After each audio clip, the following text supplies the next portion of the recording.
الحمد لله الذي هدانا للإسلام وأشهد أن لا إله إلا الله وحده لا شريك له وأشهد أن سيدنا وشفيعنا ومولانا محمدا عبده ورسوله صلوات الله تبارك وتعالى عليه وعلى آله وأصحابه وذرياته وأهل بيته وأهل طاعته وبارك وسلم تسليما كثيرا كثيرا. أما بعد فأعوذ بالله من الشيطان الرجيم. بسم الله الرحمن الرحيم. ومن قوم موسى أمة يهدون بالحق وبه يعدلون وقطعناهم 12 أسباطا أمما وأوحينا إلى موسى إذ استسقاه قومه أن اضرب بعصاك الحجر فانبجست منه 12 عينا قد علم كل أناس مشربهم وظللنا عليهم الغمام وأنزلنا عليهم المن والسلوى كلوا من طيبات ما رزقناكم وما ظلمونا ولكن كانوا أنفسهم يظلمون. یہ سورۃ الاعراف کی 159 اور 160 نمبر کی آیت کریمہ ہیں. اللہ سبحانہ و تعالی کے فرمان کا خلاصہ ہے اور موسیٰ علیہ السلام کی قوم میں سے ایک جماعت ایسی بھی ہے جو لوگوں کو حق یعنی سچائی کا راستہ بتلاتی ہے اور وہ خود بھی اس حق کے مطابق انصاف سے کام کرتے ہیں. اور ہم نے ان بنو اسرائیل کو 12 خاندانوں میں الگ الگ جماعت کی شکل میں تقسیم کر دیا تھا. اور جب موسیٰ علیہ السلام کی قوم نے موسیٰ علیہ السلام سے پانی مانگا تو ہم نے موسیٰ علیہ السلام کو حکم دیا کہ تم اپنی لاٹھی پتھر پر مارو. سو مارتے ہی اس پتھر میں سے 12 چشمے پھوٹ کر بہنے لگے. بنو اسرائیل کے ہر خاندان کو اپنی پانی پینے کی جگہ معلوم ہو گئی اور ہم نے ان پر بادل کا سایہ کیا اور ہم نے ان پر من اور سلوہ اتارا. ہم نے یہ حکم دیا کہ جو پاکیزہ روزی ہم نے تم کو دی ہے تم اس میں سے کھاؤ. اور انہوں نے ہمارا کوئی نقصان نہیں کیا لیکن وہ خود اپنی جانوں پر ظلم کرتے رہے. وَإِذْ قِيلَ لَهُمُ اسْكُنُوا هَٰذِهِ الْقَرْيَةَ وَكُلُوا مِنْهَا حَيْثُ شِئْتُمْ وَقُولُوا حِطَّةٌ وَادْخُلُوا الْبَابَ سُجَّدًا نَغْفِرْ لَكُمْ خَطِيئَاتِكُمْ سَنَزِيدُ الْمُحْسِنِينَ. اور جب ان بنی اسرائیل سے کہا گیا کہ تم اس بستی میں جا کر رہو اور اس میں جہاں سے چاہو کھاؤ اور یہ کہتے ہوئے شہر میں جانا کہ اللہ آپ ہم کو معاف کر دیجئے، اور تم بستی کے دروازے میں سجدہ کرتے ہوئے یعنی جھکتے ہوئے داخل ہونا تو ہم تمہارے گناہوں کو معاف کر دیں گے، ہم نیکی کرنے والوں کو زیادہ دیں گے. فبدل الذين ظلموا منهم قولا غير الذي قيل لهم فَأَرْسَلْنَا عَلَيْهِمْ رِجْزًا مِّنَ السَّمَاءِ بِمَا كَانُوا يَظْلِمُونَ۔ سو ان میں سے جو لوگ ظالم تھے، ان سے جو بات کہی گئی تھی اس کو دوسری بات سے بدل دیا، سو وہ لوگ جو ظلم کرتے تھے اس کی وجہ سے ہم نے ان پر آسمان سے عذاب بھیجا۔ حضرت موسیٰ علیہ السلام اور ان کی قوم کا پاکیزہ واقعہ چل رہا ہے۔ یہاں پہلی آیت میں ایک بات یہ ذکر کی گئی کہ حضرت موسیٰ علیہ السلام کی قوم میں دو طرح کے لوگ ہو گئے۔ ایک وہ لوگ تھے جو ظلم کرنے کا کام کرتے تھے، اللہ کے حکموں کو توڑنے کا کام کرتے تھے، اللہ تعالیٰ نے جن چیزوں سے روکا تھا وہ وہی کام کرتے تھے۔ اللہ نے حکم دیا کہ سنیچر کے دن عبادت کرنے کی، شکار نہیں کرنے کا، تو وہ لوگ سنیچر کے دن ہیلا کر کے شکار کرتے تھے۔ تو کچھ لوگ گنہگار، ظالم، اللہ کے حکم کو توڑنے والے، بلکہ دیکھنے جاوے تو ان کی تعداد بہت زیادہ تھی، زیادہ لوگ نافرمانی کرنے والے تھے، اللہ کے حکم کو توڑنے والے تھے۔ ایسے گندے ماحول میں اللہ کے کچھ بندے نیک تھے، مخلص تھے، سیدھے تھے، اور وہ صحیح دین پر عمل کرنا چاہتے تھے، لیکن یہاں شہر میں زیادہ لوگ نافرمان ہیں، گنہگار ہیں، اللہ کے حکموں کو توڑنے والے ہیں، تو وہ تھوڑے لوگ جو بیچارے نیک صالح تھے وہ کیا کر سکتے تھے؟ ان کی تعداد کم اور ظالموں کی تعداد زیادہ، لہذا ظالموں کی بات چلتی تھی، نیک لوگوں کی بات چلتی نہیں تھی۔ اب ان نیک لوگوں نے اللہ کی بارگاہ میں دعا مانگی، اے پیارے اللہ، آپ ہم کو کہیں دور بھیج دیجئے، اس گندی بستی میں رہ کر کے نیک عمل کرنا تو بہت مشکل ہے، لہذا آپ ہم کو کہیں دور بھیج دیجئے کہ دور جا کر کے ہم آپ کی عبادت کرتے رہے۔ اس سے معلوم ہوا کہ بہت سی مرتبہ ایسے حالات آ کر کے کھڑے ہوتے ہیں کہ انسان کو دین پر عمل کرنے کے لیے کہیں دور چلے جانا پڑتا ہے۔ جہاں انسان رہتا ہو وہاں کا ماحول گندا ہو، وہاں کھلم کھلا اللہ کے حکموں کو توڑا جاتا ہو، وہاں دین اور شریعت پر عمل کرنا مشکل ہو، تو ایسی بستی کو چھوڑ کر کے کہیں دور چلے جانے میں انسان کی ایمان کی حفاظت ہوتی ہے، اعمال کی حفاظت ہوتی ہے۔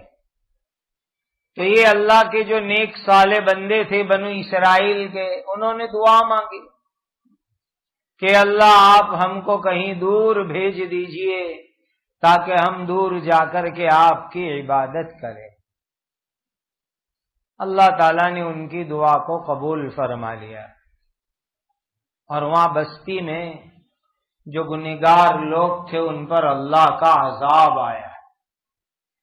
اللہ نے ان گنہگاروں میں سے کسی کو بندر بنا دیا، کسی کو سور بنا دیا، ایسا خطرناک عذاب آیا، اور ایسا عذاب پچھلے زمانے میں آتا تھا، اور اللہ حفاظت میں رکھے آئندہ زمانے میں بھی ایسا عذاب آ سکتا ہے کہ لوگوں کی صورت بدل لی جائے، انسان کو بندر بنا دیا جائے، انسان کو خنزیر اور سور بنا دیا جائے، اور یہ سزا آوے گناہوں کے اوپر کہ انسان جب اللہ کی نافرمانی کرے، گناہ کرے، تو اللہ تعالیٰ ان کے اوپر ایسی سزا ڈال سکتے ہیں، مسلط کر سکتے ہیں۔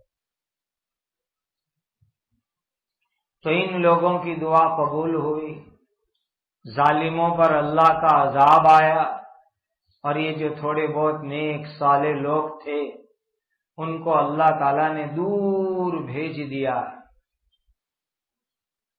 اللہ نے ہمارے لیے بھی ایسی شکلیں بنائی، آدمی اگر اپنے گھر اور محلے کے ماحول میں رہ کر کے اعمال اور ایمان کو مضبوط نہ کر سکے تو گھر اور محلے سے نکل کر کسی مدرسے میں جا کر کے پڑھنا شروع کر دے، کسی خانقاہ میں جا کر کسی اللہ والے کی خدمت میں رہے، جماعت میں نکل کر کہیں دور کے علاقے میں جا کر کے اللہ کے دین پر عمل کرے، یہ سب شکل آج کے زمانے کے اندر بھی ہے کہ انسان اپنے ایمان کو مضبوط کرنے، اپنے اعمال کو اچھا بنانے کے لیے اپنی بستی، اپنے گھر کے ماحول سے نکل کر کے ایک پاکیزہ اور نورانی ماحول میں چلا جائے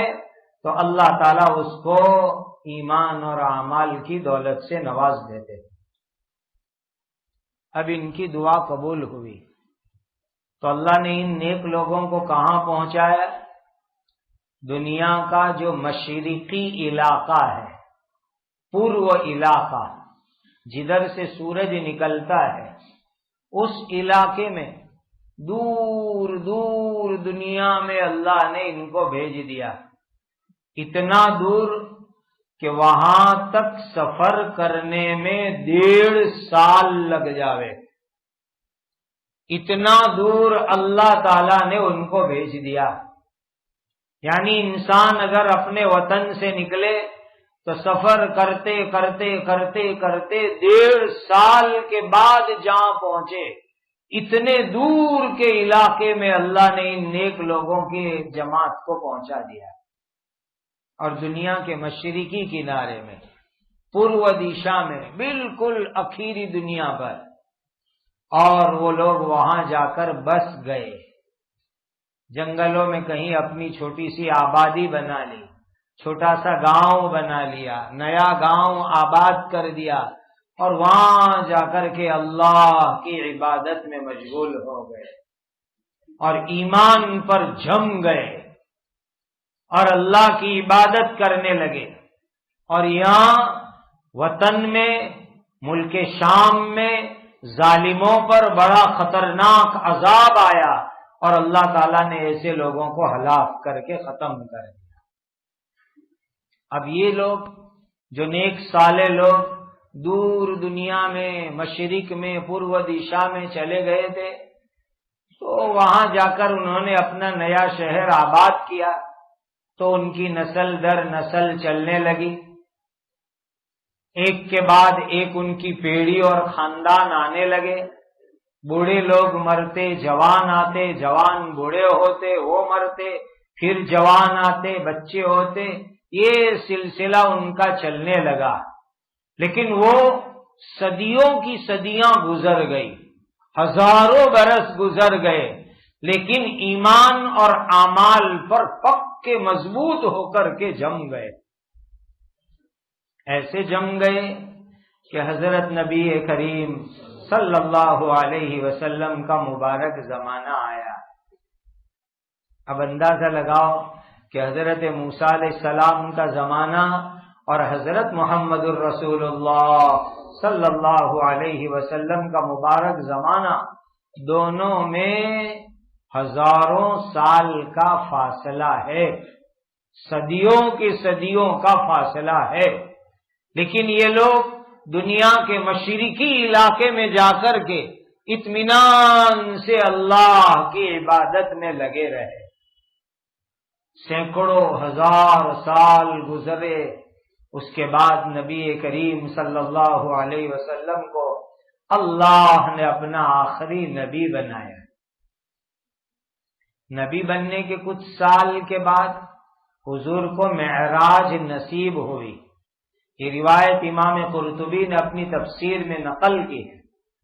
اور پھر حضور کو معراج جب کرائی گئی تو براق پر بٹھا کر جبرائیل امین دنیا میں دور دور کے علاقے میں حضور کو لے گئے، تو سفر کراتے کراتے ان لوگوں کی بستی میں بھی لے گئے جہاں یہ اللہ کے نیک بندے سینکڑوں ہزاروں برس سے ایک جنگل میں نیا شہر بسا کے اللہ کی عبادت میں لگے ہوئے تھے۔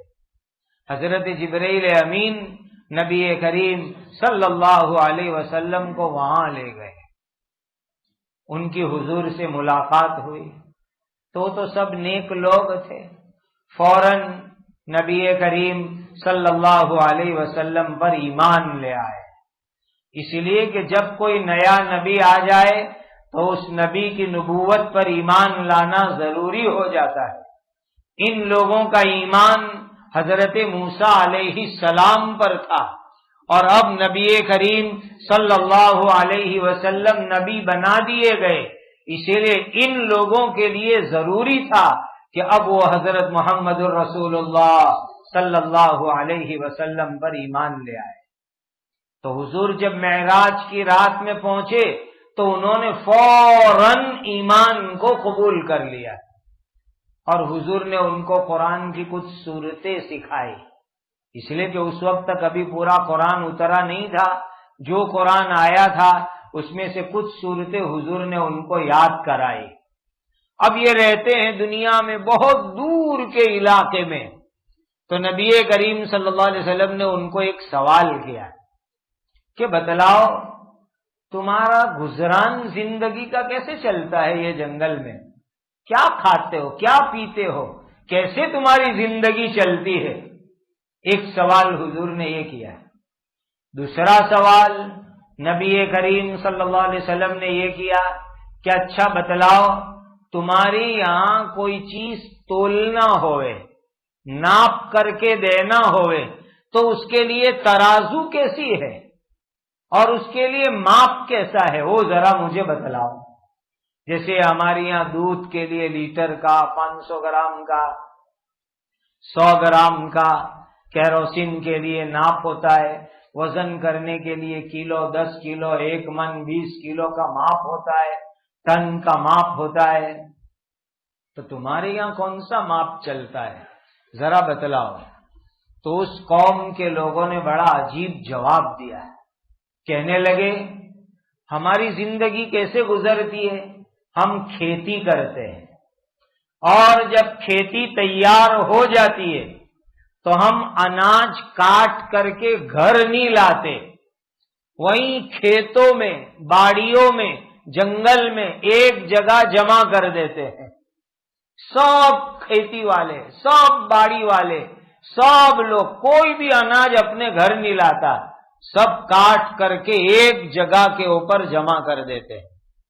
جب سب کا اناج، سب کا غلہ، سب کی کھیتی ایک جگہ جمع ہو جاتی ہے تو اعلان ہو جاتا ہے کہ جاؤ جس کو جتنی ضرورت ہو اتنا لے آؤ۔ تو لوگ جا کر کے اپنی اپنی ضرورت جتنا وہاں سے لے آتے ہیں، اپنی ضرورت سے زیادہ ایک دانہ بھی کوئی لاتا نہیں ہے۔ کیسا لوگوں کے اندر ایک دوسرے کا خیال رکھنے کا ماحول ہوگا، اندازہ لگانے کی چیز ہے۔ آج جو اگر مسجد میں شام کو ایک دیگ کھچڑے کی رکھ دے کہ اپنے گھر کی ضرورت کے حساب سے لے جاؤ، تو لوگ صرف افطاری کا حساب نہیں کریں گے، سحری کا حساب بھی کریں گے، اور فریج میں رکھ کے کل شام کی افطار کا حساب بھی کریں گے، اور کچھ تو ایسے ہوشیار ہوں گے کہ ہفتہ چلے اتنا بھر لو نہیں، روز گرم کر کر کے کھاتے رہیں گے۔ یہ لوگوں کا مزاج ہے، یہ لالچ پن ہے، یہ ہرس ہے انسانوں کے دماغ کے اندر کہ جب کوئی چیز اس طرح ملتی ہے تو لوگ ضرورت کے جتنا نہیں لیتے، بلکہ لوگ ضرورت سے زیادہ لالچ کے مطابق لیتے ہیں۔ یہ بگڑا ہوا مزاج ہے انسانوں کا۔ اسی لیے آپ شادی بیاہ میں، دعوتوں میں دیکھ لو، اپنے آگے ضرورت کے مطابق کھانا لینا چاہیے، لیکن لوگ ضرورت سے زیادہ لیں گے اور پھر کھا نہیں سکیں گے، پھینک دیں گے، ڈسٹ بین میں جائے گا، کچرے میں جائے گا، اور کھانے بیٹھیں گے تو نخرے کریں گے، یہ ہڈی آ گئی، یہ آ گیا، یہ وہ آ گیا، اور اپنے گھر میں کھانے بیٹھے ہو تو چھچڑا اور جو ہے ایسا ویسا بھی چن چن کے کھا جائیں گے، اس کو باقی نہیں رکھیں گے، چونکہ اپنے پیسے لگے ہیں۔ اور جہاں دوسروں کا مال ہوتا ہے وہاں آدمی جو ہے بہت زیادہ بے احتیاطی سے کام لیتا ہے۔ اسی لیے فارسی زبان میں ایک کہاوت ہے، مال مفت دل بے رحم۔ جب مفت کا مال ہوتا ہے نا تو دل میں رحم نہیں ہوا کرتا، آدمی جیسے چاہے اس کو برباد کرتا ہے۔ مسجد کا حال دیکھ لو، مسجد کے اندر جو آئے گا اپنے لیے پنکھا چالو کرے گا، یہ نہیں سوچتا کہ ایک پنکھے کے نیچے 4 آدمی بیٹھ جائے تاکہ مسجد کی لائٹ بچ جاوے۔ ہر آدمی الگ الگ پنکھا چالو کر کے بیٹھے گا، اور گھر کے اندر ہو تو پوری فیملی کے لیے ایک پنکھا، وہ بھی 5 سے کم 3 نمبر کے اوپر۔ لائٹ بل بہت آتا ہے، تو یہاں مسجد میں کہاں آسمان سے لائٹ بل آتا ہے؟ یہاں آپ خیال نہیں کرتے اللہ کے گھر کا؟ چندہ تو 10 روپے دینا نہیں، اور مسجد کے مال کو اس طریقے سے اڑانا، یہ بے احتیاطی، یہ شریعت کے اندر صحیح کام نہیں ہے، یہ بھی بڑا غلط کام ہے۔ ایک ہمارے بہت بڑے بزرگ تھے، انتقال کر گئے، سنت کے بڑے عاشق تھے، محی السنہ ان کا لقب ہے، ان کے ذریعے بہت ساری سنتیں زندہ ہوئی۔ ان کا نام ہے حضرت مولانا ابرار الحق صاحب ہردوئی رحمت اللہ علیہ۔ بڑے اونچے درجے کے اللہ کے ولی آدمی تھے۔ تقریباً 24-25 سال پہلے میں ہردوئی گیا ان کے مدرسے میں، خانقاہ میں، ربیع الاول کی چھٹیوں میں، تو وہاں جا کر عجیب نظام دیکھا مہمان خانے میں کہ ٹیوب لائٹ اور پنکھے فیوز کے ساتھ جوڑے ہوئے ہیں، اور سب فیوز نکلے ہوئے ہیں۔ مہمان خانے کے اندر 1 سے لے کر 10 مہمان ہوتے ہیں، تو وہاں تک ایک فیوز ڈالتے ہیں، اس سے ایک پنکھا چلتا ہے، ایک ٹیوب لائٹ چلتی ہے۔ اور جب مہمان 10 کے اوپر ہوتے ہیں، 12, 14, 15، تو دوسرا فیوز ڈال کے دوسرا پنکھا، دوسری ٹیوب لائٹ جلتی ہے۔ میں نے پوچھا یہ نظام؟ تو کہا کہ یہ لائٹ کو غلط استعمال نہ کرے اس کے لیے یہ سسٹم بنایا ہوا ہے۔ مہمان خانے کے جو ذمہ دار ہے ان کے پاس فیوز رہتے ہیں، وہ سارے فیوز نہیں ڈالتے، ایک فیوز پر ایک ٹیوب لائٹ، ایک پنکھا، 10 آدمی پر ایک پنکھا چلے گا، ایک ٹیوب لائٹ چلے گی، 20 آدمی پر 2 ٹیوب لائٹ، 2 پنکھے چلیں گے، اس سے زیادہ وہ نہیں چلائیں گے، تاکہ جو ہے لوگ جو ہے چندے کے مال کو غلط استعمال نہ کریں۔ اللہ کے نیک بندوں کے پاس جا کر کے یہ سب چیزیں بھی سیکھنے کی ہوا کرتی ہے، اور ایسا بھی سیکھنا ہوتا ہے۔ آج ہمارے والد مرحوم تھے، تو ہماری مسجد اقصی میں جب کوئی جماعت آتی تھی تو جماعت کے ساتھیوں کو بھی کہتے تھے، بھائی سب ایک جگہ مل کر کے بستر لگاؤ، قریب قریب بستر لگا کے سو، تاکہ زیادہ مسجد کے پنکھے استعمال نہ ہوئے۔ 15-20 ساتھی کی جماعت ہے تو 2 پنکھے چلاؤ، 10 تک ساتھی کی جماعت ہے، آدھے ادھر سو آدھے ادھر سو، پنکھا سینٹرل میں رکھو، ایک پنکھے کے اندر تم لوگ سو، تاکہ جو ہے مسجد کے پیسے برباد نہ ہوئے، ضائع نہ ہونے پاوے مسجد کے پیسے۔ اور ایک لائٹ جلواتے تھے کہ وہیں تعلیم کرو بیٹھ کر کے، تاکہ لائٹ کے اندر بھی فضول خرچی نہ ہوئے۔ آج اسراف بہت عام ہے لوگوں کے اندر، فضول خرچی، اور اس میں بھی خاص طور پر جہاں چندے کا پیسہ ہوتا ہے، مسجد ہے، مدرسہ ہے، مہمان خانہ ہے، مرکز ہے، خانقاہ ہے، ایسی جگہوں کے اوپر لوگ بے دھڑک جو ہے لائٹ اور پانی کو استعمال کرتے ہیں۔ مسجد کے نل پر نل چالو ہے اور بیٹھ کر بازو والے سے باتیں کریں گے، فلاں چیز کا کیا بھاؤ ہے، مارکیٹ میں یہ کیا ہو رہا ہے، وہ کیا ہو، پانی دھڑ دھڑ دھڑ دھڑ بہتے ہوئے جا رہا ہے۔ ہردوئی میں حضرت کے زمانے میں دیکھا نل نہیں تھے، لوٹے میں وضو کرنے کا، اس لیے کہ لوٹے میں وضو کرے تو پانی برباد ہی نہیں ہوئے، ایک مرتبہ بھر کے نل سے لانے کا، پھر ضرورت پڑے تو دوسری مرتبہ بھر کے بھرنے کے لیے جانے کا۔ یہ بہت ضروری ہے اللہ کی نعمت کی قدر ادانی۔ شاید پہلے کبھی سنایا ہوگا میں نے، سب سے پہلی مرتبہ جب پیرس جانا ہوا تو پیرس مرکز کے اوپر میں وضو کرتا تھا، تو میں نے عجیب چیز، پیرس کی بات کر رہا ہوں، تو وہاں پورے وضو خانے میں ایک نل، صرف ایک نل، اور وہاں پلاسٹک کے چھوٹے چھوٹے چمبو رکھے ہوئے، جس کو بھی وضو کرنا ہو چمبو لو، نل پر پانی بھرو اور آ کر کے وضو کرو اپنی سیٹ پر بیٹھ کر کے۔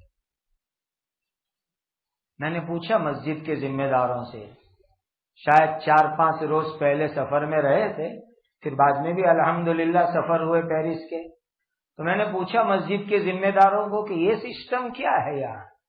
تو وہ کہنے لگے، مجھے پکڑ کے لے گئے مسجد کے دروازے پر، کہا دیکھو یہ میٹر لائٹ کا، یہ میٹر پانی کا، یہ میٹر گیس کا، ہمارے یہاں ٹھنڈی میں برف بہت ہوتی ہے تو مسجد میں ہیٹنگ کرنی پڑتی ہے، گرمی کرنی پڑتی ہے، اس کے لیے گیس چلانا پڑتا ہے، اور پانی کا میٹر الگ، گیس کا الگ، لائٹ کا الگ۔ یہاں پانی اتنا مہنگا ہے کہ ہم لوگ مسجد میں ہر وضو کرنے والے کے لیے نل نہیں لگا سکتے، اس لیے کہ نل لگانے جائیں گے تو ایک نماز میں اتنا پانی استعمال ہوتا ہے جو 5 نمازوں میں جو ہے استعمال ہوتا ہے۔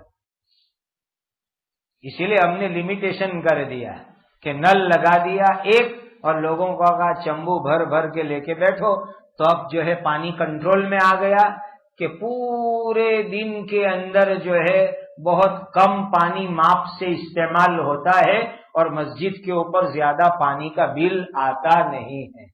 یہ پیرس کی بات کر رہا ہوں۔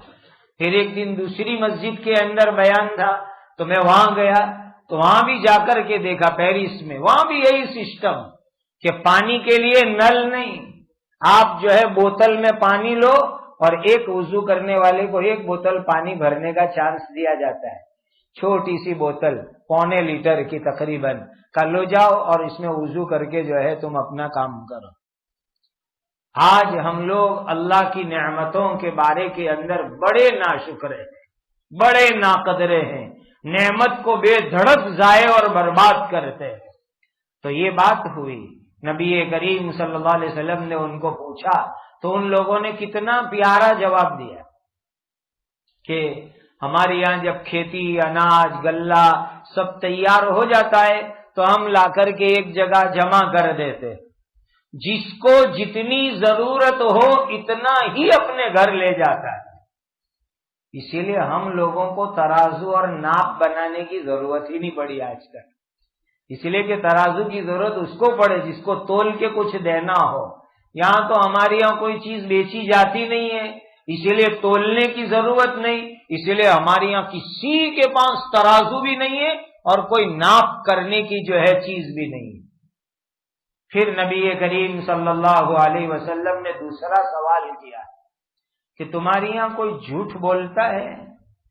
تو انہوں نے کہا کہ اللہ کے نبی ہمارے یہاں کوئی جھوٹ نہیں بولتا، پوری بستی میں ہر انسان سچ بولتا ہے۔ پھر اس لوگوں نے کہا کہ اللہ کے نبی اگر ہمارے یہاں کوئی جھوٹ بولتا ہے تو آسمان سے ایک بجلی آتی ہے اور اس جھوٹ بولنے والے کو جلا کے ختم کر دیتی ہے، اسی لیے کوئی جھوٹ ہمارے یہاں نہیں بولتا، سب لوگ سچ بولتے ہیں۔ اب اگر آج کے زمانے میں ایسا عذاب آوے تو محلے میں کوئی باقی رہے کہ جھوٹ بولے نے آسمان سے بجلی آ کے جلا دیتی ہو، تو محلے میں وسطی رہے کہ پورا محلہ خالی ہو جاوے؟ ہم خود اپنے حالات پر غور کر لیں۔ پھر تیسری بات نبی کریم صلی اللہ علیہ وسلم نے ان سے پوچھی کہ تم سب لوگوں کے گھر ایک جیسے ہیں؟ کسی کے گھر میں کوئی فرق نہیں، بالکل ایک سرکھے سب کے گھر ہیں۔ تو ان لوگوں نے جواب دیا کہ ہم سب کے گھر ایک جیسے اس لیے ہیں تاکہ کسی کو اپنے مکان پر بڑائی کرنے کا موقع نہ ملے کہ دیکھ میرا مکان کتنا اونچا، میرے مکان کتنا شاندار، میرے مکان کا ایلیویشن کیسا، میرے مکان کا ڈیکوریشن کیسا، ایسا فخر کرنے کا کسی کو موقع نہ ملے، اسی لیے ہم نے سب کے مکان ایک جیسے رکھے تاکہ کوئی اپنے مکان کے اوپر اتراوے نہیں۔ اور آج تو مکان بھی لوگوں نے اترانے کا ذریعہ بنا رکھا ہے کہ میرے مکان کی ڈیزائن اتنی شاندار، فرنیچر اتنا شاندار، اور جو ہے برتن اتنے شاندار، اور یہ بھی لوگوں کو دکھلاوے کا لوگوں نے ذریعہ بنایا۔ مکان ضرورت کی چیز ہے، دکھلاوے کی چیز نہیں ہے۔ مکان سے اپنی ضرورت پوری کرو رہنے کی، مکان دولت دکھانے کی چیز نہیں ہے، مکان خود کو بڑا اور دوسروں کو نیچا دکھانے کی چیز نہیں۔ اسی لیے مجھے ایسا لگتا ہے کہ یہ جو رو ہاؤس سسٹم آئی ہے کہ جس میں پوری کالونی میں ایک جیسے مکان ہوتے ہیں باہر سے، وہ شاید اسی روایت سے کسی نے نکالا ہو، یہ ممکن ہے۔ اگرچہ یہ بلڈر لوگ بھی جو ایسی کالونیاں جہاں بناتے ہیں، پارک بناتے، اس میں باہری سب کا ایک جیسا ہوتا ہے، اندر کے معاملے میں تو سب کو آزاد رکھنا پڑتا ہے کہ اندر تم جیسا کہو گے ویسا بنا دیں گے۔ تو ان لوگوں کو نبی کریم صلی اللہ علیہ وسلم نے سوال کیا کہ تمہارے مکان سب کے ایک جیسے؟ کہنے لگے ہاں، تاکہ کسی کو مکان پر بڑائی کرنے کا موقع نہ ملے۔ پھر چوتھا سوال کیا نبی کریم صلی اللہ علیہ وسلم نے کہ تم میں سے ہر آدمی کے مکان کے سامنے قبر ہے؟ ہر ایک کے مکان کے سامنے قبر، کوئی بڑے بوڑھے پرانے لوگ انتقال کر گئے، ان کی قبر سامنے؟ تو ان لوگوں نے جواب دیا کہ ہم مکان کے سامنے قبر اس لیے بناتے ہیں تاکہ ہم کو ہماری موت ہر وقت یاد رہے اور ہم دنیا کی ناپاک غفلت میں نہ پڑے رہے۔ ہر وقت ہم لوگ قبر کو سامنے سے دیکھتے رہتے ہیں تاکہ قبر کی یاد رہے اور دنیا کے نشے میں ہم لوگ غافل نہ رہے۔ معراج کا سفر پورا کر کے جب نبی کریم صلی اللہ علیہ وسلم مکہ مکرمہ پہنچے تو تب جا کر یہ آیت کریمہ نازل ہوئی کہ جس قوم کو نبی کریم صلی اللہ علیہ وسلم نے معراج کے سفر میں دیکھا، یہ حضرت موسیٰ علیہ السلام کے زمانے کے لوگ تھے کہ جو برابر ایمان اور اعمال پر جمے ہوئے تھے، یہاں تک کہ حضور کا مبارک زمانہ آ گیا اور ان لوگوں نے حضور کے اوپر ایمان قبول کیا۔ آگے اور بھی بہت ساری نعمتیں اللہ کی بیان کی گئی جو تفصیل کے ساتھ سورہ بقرہ کے اندر گزر چکی ہے کہ اللہ سبحانہ و تعالی نے بنو اسرائیل جب وادی تیہ میں تھے تو پانی ان کے لیے پتھر میں سے نکالا، وہ 12 خاندان تھے اس لیے 12 چشمے نکالے۔ پھر گرمی لگی تو کالے کالے بادل کے ذریعے اللہ نے سایہ کیا، بھوک لگی تو من اور سلوہ اللہ نے کھانے کے لیے اتارا، اور جب یہ جنتی نعمتیں من سلوہ کھاتے کھاتے اکتا گئے تو ایک شہر میں بھیجا، وہاں ان کے لیے سبزی وغیرہ کھانے کا انتظام تھا۔ اللہ سبحانہ و تعالی ارشاد فرماتے ہیں کہ بنو اسرائیل کے اوپر ہم نے ظلم نہیں کیا، لیکن ان پر جو عذاب آیا وہ ان کے گناہوں کی سزا میں اللہ کی طرف سے عذاب آیا۔ مسلمانوں، اللہ تعالیٰ جو ہے ظالم نہیں ہے، وہ تو بہت غفور و رحیم ہے، بہت مہربان ہے۔ جب تک انسان اللہ کے سامنے توبہ کرتا رہے، معافی مانگتے رہے، اللہ کا عذاب انسانوں پر آتا نہیں ہے۔ صاف آیت ہے قرآن کے اندر، وَمَا كَانَ اللَّهُ مُعَذِّبَهُمْ وَهُمْ يَسْتَغْفِرُونَ، جب تک استغفار کریں گے اللہ کا عذاب دور ہو جائے گا۔ اسی لیے استغفار کرنے کا ماحول بناؤ، اکیلے اکیلے بھی اور آپس میں مل کر کے بھی، اور رمضان میں تو استغفار کی اہمیت بڑھ جاتی ہے۔ خود نبی کریم صلی اللہ علیہ وسلم نے حدیث میں ارشاد فرمایا رمضان کے مہینے میں 4 کام زیادہ کرو. ایک کلمہ طیبہ لا الہ الا اللہ کو پڑھنا، بس اتنا، لا الہ الا اللہ. نیت کرو کہ اس رمضان میں 70,000 مرتبہ انشاءاللہ پڑھ لیں گے. اس لیے کہ حدیث میں آتا ہے جو آدمی 70,000 مرتبہ لا الہ الا اللہ پڑھے اور اپنے کسی مرحوم کو ایصال ثواب کرے تو اللہ اس کی مغفرت فرما دیتے.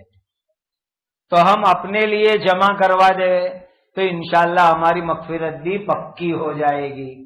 اسی لیے 70,000 مرتبہ چلتے پھرتے اٹھتے بیٹھتے کوئی مشکل کام نہیں ہے. لا الہ الا اللہ لا الہ الا اللہ آہستہ آہستہ آہستہ آہستہ 70,000 مرتبہ پڑھ لو.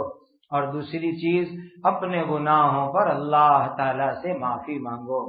صحابہ کہتے ہیں کہ ہم ایک مجلس میں گنتے تھے کہ نبی کریم صلی اللہ علیہ وسلم کتنی مرتبہ توبہ کرتے، تو ہم نے گنا ایک مجلس میں رب اغفر وتب علی انک انت التواب الرحیم. یہ حضور نے ایک مجلس میں 100 مرتبہ پڑھا. کہا ہم نے گنا. صحابہ کہتے ہیں رب اغفر وتب علی انک انت التواب الرحیم. تو استغفار بھی خوب کرو اور سحری کھانے کے لیے اٹھو تب تہجد کی نماز پڑھ لو اور افطار کے وقت پر دعا کا ماحول بناؤ. مرد مسجد میں دعائیں کرے، عورتیں گھروں میں دعائیں کرے. جو مرد گھروں میں افطار کرتے ہیں وہ بھی افطار سے پہلے دعاؤں میں مشغول ہو جائے. گھروں میں بہنوں کو کہہ دو کہ 15 منٹ پہلے دسترخوان تیار کر کے رکھ دیں، اور افطار میں جب 15-20 منٹ باقی ہو تو مرد عورت بچے جوان بوڑھے سب دعاؤں میں بیٹھے ہو، چاہے مسجد میں چاہے گھر میں. افطار کے وقت پر اللہ تعالیٰ دعاؤں کو قبول فرماتے ہیں. تو جنت کا سوال کرے اللہ سے، جنت الفردوس مانگے اور جہنم کی آگ سے حفاظت چاہے. اللہ ہمیں رمضان کی قدر عطا فرمائے، زیادہ سے زیادہ رمضان کو وصول کرنے کی توفیق عطا فرمائے. اور اللہ تعالیٰ اس پہلے عشرہ جو رحمت کا ہے اللہ اپنی رحمتوں سے ہم سب کو مالا مال فرمائے.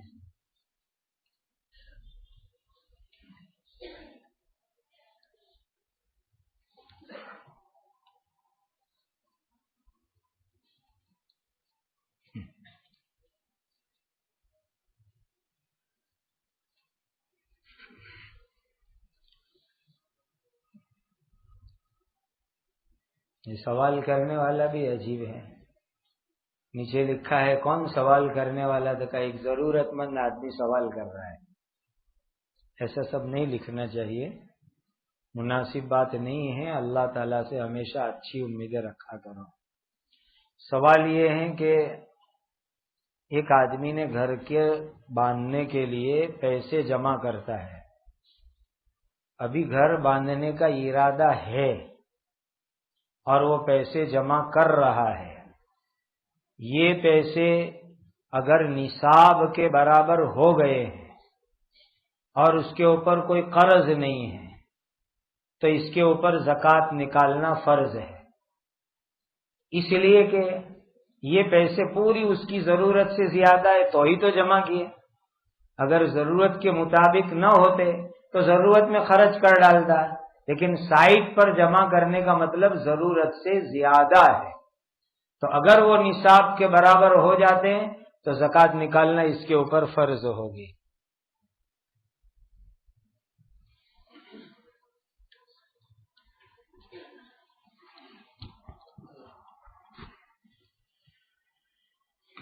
بھئی ایک اہم بات عرض کرنی ہے. چونکہ رمضان کا مبارک مہینہ چل رہا ہے اور رمضان کے مبارک مہینے میں عام طور پر ہم لوگ زکوٰۃ، صدقات، خیرات وغیرہ نکالتے ہیں اور پورے ملک بھر سے اور دوسرے ملکوں سے ہمارے یہاں لوگ چندہ لینے کے لیے آتے ہیں. پہلی ایک بات اچھی طرح سمجھ لو کہ چندہ کرنا کوئی برا اور غلط کام نہیں ہے، بلکہ چندہ کرنا یہ حضرت نبی کریم صلی اللہ علیہ وسلم کی سنت ہے۔ کان کھول کے سن لو، اللہ کے نبی کی سنت ہے۔ خود نبی کریم صلی اللہ علیہ وسلم نے کئی مرتبہ صحابہ کرام کو چندے کی اپیل کی، مسجد نبوی میں بھی اپیل کی اور عید کی نماز کے موقع پر بھی اپیل کی، مردوں کے مجمع میں بھی اپیل کی، عورتوں کے مجمع میں بھی اپیل کی۔ اسی لیے چندہ کرنا ہرگز کوئی برا کام نہیں ہے، یہ نبی کا مبارک طریقہ ہے۔ اور ہمارے سارے اولیاء اللہ، علماء کرام، بزرگان دین ہر زمانے کے اندر دین کے کام کے لیے چندہ کرتے آئے ہیں۔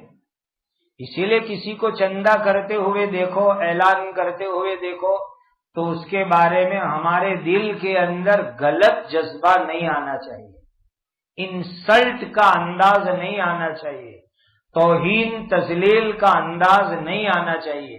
ان کو پوری عزت کی نظروں سے دیکھو۔ اور آپ کو شاید معلوم نہ ہو تو بتلا دوں، ان چندہ لینے کے لیے آنے والوں میں بہت سارے کسی مدرسے کے شیخ الحدیث ہوتے ہیں، حدیث پڑھانے والے ہوتے ہیں، تفسیر پڑھانے والے ہوتے ہیں، اور اللہ کے گھر میں بیٹھ کے کہتا ہوں صاحب نسبت اللہ کے ولی بندے بھی ہوتے ہیں۔ اس میں خدا کو گواہ رکھ کے کہہ رہا ہوں، صاحب نسبت اولیاء اللہ بندے بھی ان چندے والوں میں ہوتے ہیں۔ اسی لیے ان کو ہرگز ان کا انسلٹ مت کرو، توہین مت کرو، ان کو عزت کی نظروں سے دیکھو۔ اور میں نے تو قیامت سے پہلے والے موضوع پر باقاعدہ کتاب لکھی ہے، اردو میں، گجراتی میں، انگلش میں، ہندی میں، ہر زبان میں، کئی زبانوں میں چھپی ہے۔ میرے سامنے حدیث موجود ہے، قیامت سے پہلے ایک زمانہ ایسا آئے گا کہ کوئی چندہ لینے تمہارے پاس آئے گا نہیں، تم خود اپنی رقم لے کے ڈھونڈنے نکلو گے کہ لو میرا چندہ لو، لیکن کوئی لے گا نہیں، ہر ایک انکار کر دے گا کہ ہمیں ضرورت نہیں ہے۔ اسی لیے جو لینے آتے ہیں ان کا احسان سمجھو کہ یہ ہمارے یہاں لینے آتے ہیں تاکہ ہمارے لیے زکوٰۃ صدقہ ادا کرنا آسان ہو جاوے، یہ ہمارے محسن ہیں۔ ایک تیسری خاص بات سمجھو، مہمانوں کے اکرام کے اوپر اللہ تعالیٰ بہت نوازتے ہیں۔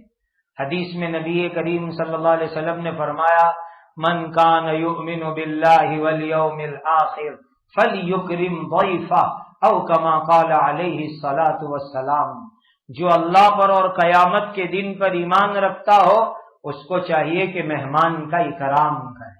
یہ چندے کے لیے آنے والے ہماری بستی کے، ہمارے محلے کے، ہماری مسجد کے مہمان ہیں، ان کے لیے سحری افطاری کا انتظام کرو، ان کے رکنے کا انتظام کرو۔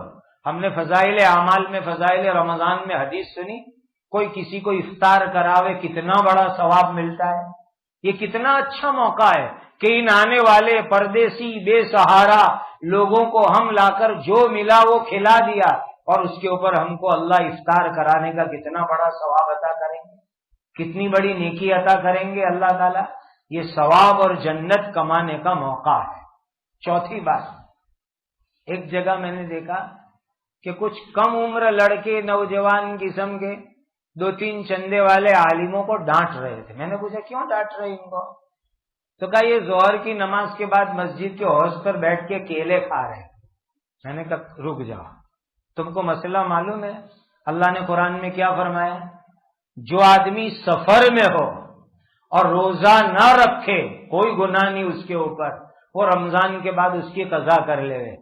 یہ بیچارے چندے والے 2000 1500 کلومیٹر دور سے سفر کر کے آئے ٹرین میں، اتنی سخت گرمی میں، ریزرویشن نہیں ملا، بغیر ریزرویشن کے کھڑے کھڑے آئے، اور انہوں نے روزہ نہیں رکھا اور وہ کھا رہے ہیں۔ اس میں کون سا گناہ کیا انہوں نے؟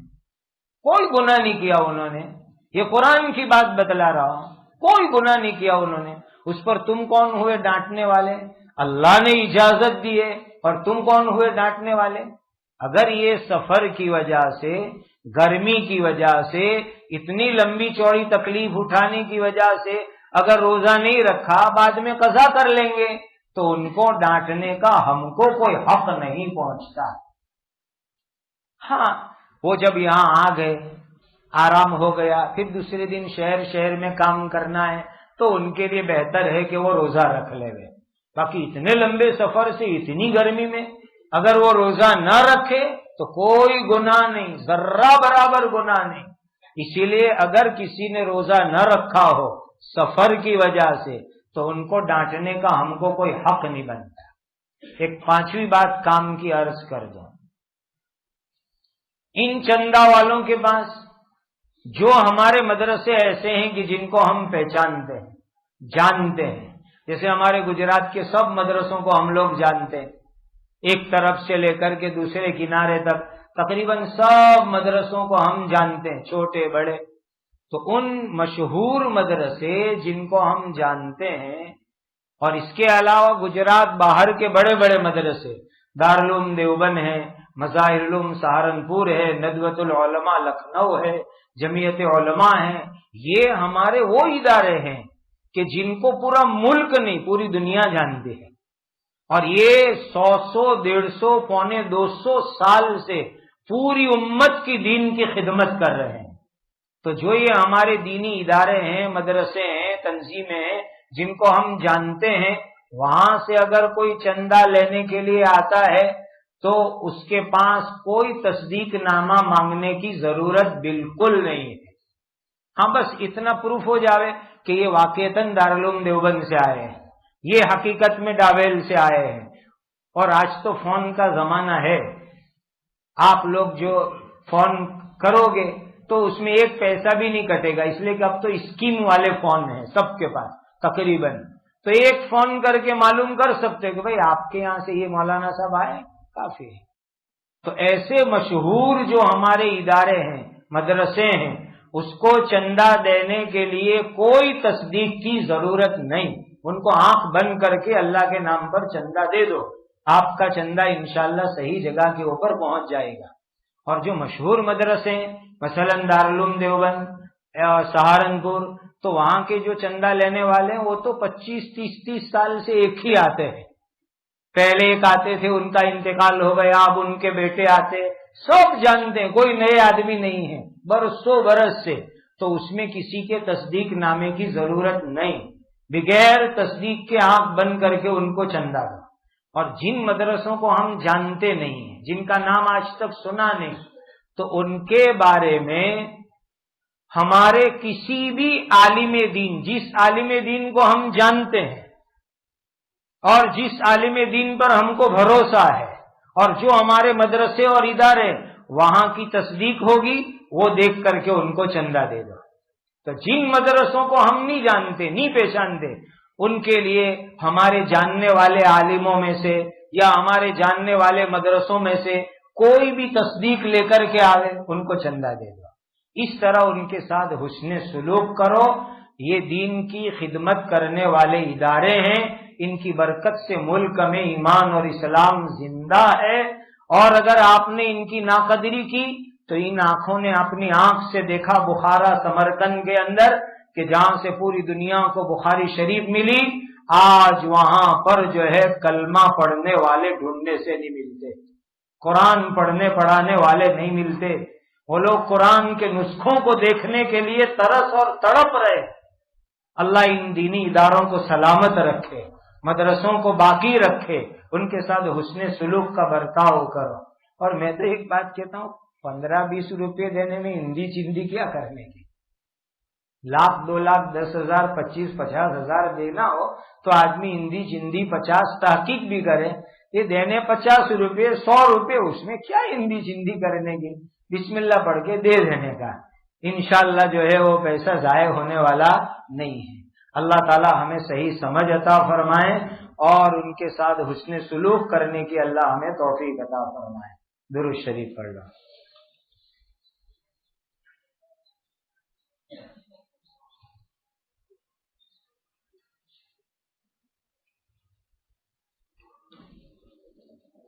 الحمد لله رب العالمين. سبحان الله وبحمده سبحان الله العظيم. اللهم صل على سيدنا ومولانا محمد وعلى آل سيدنا ومولانا محمد صلاة تنجينا بها من جميع الأهوال والآفات وتقضي لنا بها جميع الحاجات وتطهرنا بها من جميع السيئات وترفعنا بها عندك على الدرجات وتبلغنا بها أقصى الغايات من جميع الخيرات في الحياة وبعد الممات إنك على كل شيء قدير. ربنا آتنا في الدنيا حسنة وفي الآخرة حسنة وقنا عذاب النار. ربنا هب لنا من أزواجنا وذرياتنا قرة أعين واجعلنا للمتقين إماما. یا ارحم الراحمین یا ارحم الراحمین یا ارحم الراحمین. ربنا ظلمنا انفسنا وإن لم تغفر لنا وترحمنا لنكونن من الخاسرين. لا الہ الا انت سبحانك انی كنت من الظالمین. اے اللہ ہمارے گناہوں کو معاف فرما، ہماری خطاؤں سے درگزر فرما. اے اللہ یہ پہلا عشرہ رحمت کا چل رہا ہے، اپنی رحمتوں سے ہمیں مالا مال فرما، اپنی رحمتوں سے مالا مال فرما، اپنی رحمتوں سے مالا مال فرما. ہمارے لیے تراویح، روزے، قرآن کی تلاوت، ذکر، صدقہ، خیرات کو آسان فرما. اے اللہ پورے عالم کے ایمان والوں پر رحم فرما. اے اللہ ہمیں حلال برکت والی روزی عطا فرما، بے گھروں کو گھر عطا فرما، بے سہاروں کو سہارا عطا فرما، اجڑوں ہووں کو آباد فرما، پریشان حال کی پریشانیوں کو دور فرما. اے اللہ ہمیں اس رمضان اور روزوں کی برکت سے کامل تقوی عطا فرما، ہماری عمر میں برکت عطا فرما، زندگی میں بار بار مکہ مدینہ کی حاضری عطا فرما. حضرت نبی کریم صلی اللہ علیہ وسلم نے جتنی خیر مانگی ہمیں اور پوری امت کو عطا فرما. حضرت نبی کریم صلی اللہ علیہ وسلم نے جن شرور سے پناہ چاہی ہماری اور پوری امت کی حفاظت فرما. اے اللہ ہماری مجلس کو قبول فرما. وصلی اللہ وسلم علی سیدنا مولانا محمد وعلی آلہ واصحابہ اجمعین. آمین آمین آمین یا رب العالمین. سبحان ربک رب العزت عما یصفون وسلام علی المرسلین والحمد للہ رب العالمین.